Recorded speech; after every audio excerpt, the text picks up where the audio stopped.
Canoopsy here, and in the phone battles, two phones face off against each other in 6 epic rounds. Each round is worth 5 points for a total of a possible 30 points. Today's battle is between the Sony Xperia X Performance and the Samsung Galaxy S7 Edge. Now please note, I will be mentioning the S7 alongside the S7 Edge to provide an equal amount of fairness for this comparison. Round 1. The design. Compared to their predecessors, both phones look very similar. The S7 Edge looks a lot like the S6 Edge and S6 Edge Plus, but has water resistance, a microSD card slot, more curves, and a much better in-hand feel. The Xperia X looks similar too, but better in some ways and worse in some ways. The slightly curved glass looks great and adds a seamless look. It has a microSD card slot and front-facing speakers that sound much better than the S7. There's also a side-mounted fingerprint scanner that is faster than the S7 and is more tactile than the Xperia Z5. Not so hot is the metal back. Almost all Xperias in the past have had glass covers. This is much more durable, but doesn't look as refined. Plus, it has a slight purple look in most light. Don't get me wrong though, I love purple, but it does look a bit unmatched from the rest of the phone. It also doesn't feel as nice in the hand as the S7. The S7 has metal rails, while the Xperia X Performance feels plasticky and very slippery. But just like the S7, it is also resistant to water and dust, but I haven't really seen that mentioned in any of Sony's advertising, so that's kind of strange. The S7 Edge gets a 5. It has a great overall design, build, and water resistance, while the Xperia X looks and feels somewhat of a downgrade from last year's model, but still has water resistance and still looks pretty good overall. It gets a 4. Round 2. The display. The S7 Edge has a 5.5-inch Quad HD Super AMOLED display with vibrant colors, insane sharpness, contrasty blacks, and the great always-on customizable display. It's curved at the edges too, giving a few more useful additions. The standard S7 is not curved and has a 5.1-inch display. The Xperia X has a great display too, but it's a 5-inch 1080p triluminous display. They've also really improved it from last year. It now has great viewing angles, nice sharpness, punchy colors, and good brightness. Contrast is alright, but no comparison to the S7 Edge. The S7 Edge gets a 5, while the Xperia X gets a 4. Round 3. Specs and performance. Both phones have almost identical specifications, such as the Snapdragon 820, Adreno 530 GPU, and where they differ is in RAM. The S7 has 4GB, while the Xperia has 3GB. Performance-wise, the S7 takes the lead, with insanely smooth performance for everything, with little to no heating, and snappy consistent performance. It's a very fast phone. Despite being called the Xperia X Performance, it has some difficulties with performance. Mainly, it gets really warm even when using it for a short period of time. I literally took 2 pictures and the phone started lagging like crazy, the viewfinder got very choppy, and the phone froze and gave a warning message. I can overlook the RAM, but the heating is a bit unacceptable, especially with something as important as taking pictures and video. But when it's not overheating, the phone performs very well. The S7 gets a 5. It's very fast and the best of the best when it comes to specs. The Xperia X gets a 3.5. It still has some great specs, but the performance issues I've dealt with and many others have dealt with are a massive downside for now. Round 4. Batteries and charging.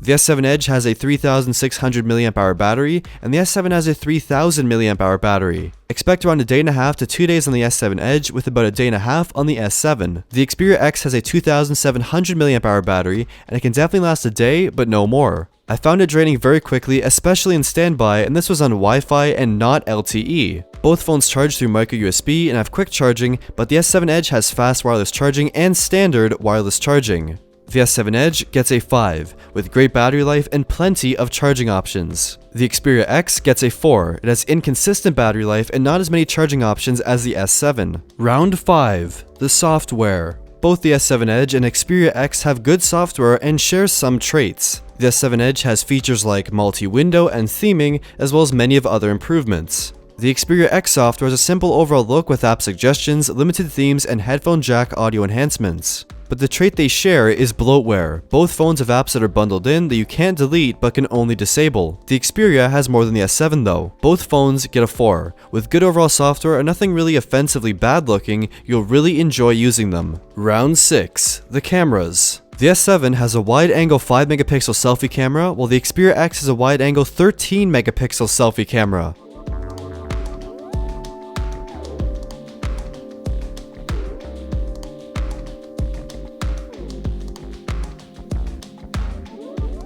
The rear camera on the S7 is 12 megapixels, while the Xperia X has a massive 23 megapixels. But as they say, megapixels don't mean everything, and the case is very clear here. Shots on the S7 are vibrant, sharp, and with the fast autofocus, you'll rarely have any blurry photos. The Xperia X tends to have muddier and grainier photos, and often turn out blurry or out of focus. But when shots do turn out, they look really good, and all the megapixels allow you to see much more detail.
For video recording, the S7 can shoot 4K video, while the Xperia X tops out at 1080p at 60 FPS.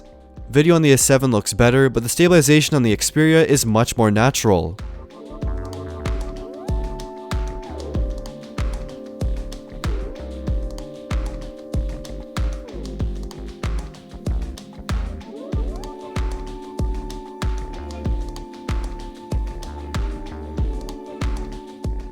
The S7 also has manual shooting modes for pictures and videos, while the Xperia X only has the ability to adjust white balance in photo mode. The Xperia X also has a physical shutter button, but using it usually results in blurry photos, so it's best to use the on-screen one. The S7 gets a 5 for consistent overall pictures and videos, while the Xperia X gets a 4. If taken under the right circumstances and if you don't move too much, shots can look really good if the phone doesn't overheat. To conclude, the S7 Edge gets 29 out of 30, while the Xperia gets 23.5 out of 30. Now before you start saying, oh, Canoopsy's a Samsung fanboy, he must really hate Sony. No, that's definitely not true, but I really enjoy Sony phones and products, but through testing, these negatives are all things an average user will notice or experience. Stay tuned for my full review of the Xperia X performance, covering everything in greater detail. Also, a viewer named Zaid, who runs the GameFreakShow.com website, wrote a quick article about me, and it's very nice and thoughtful, so I thought I'd share it with you guys. Thank you, Zaid. Very nice of you. Link in the description down below. Which phone do you prefer? Leave a comment down below with your thoughts. Like the video if you liked it, and subscribe if you haven't already. Thank you for watching.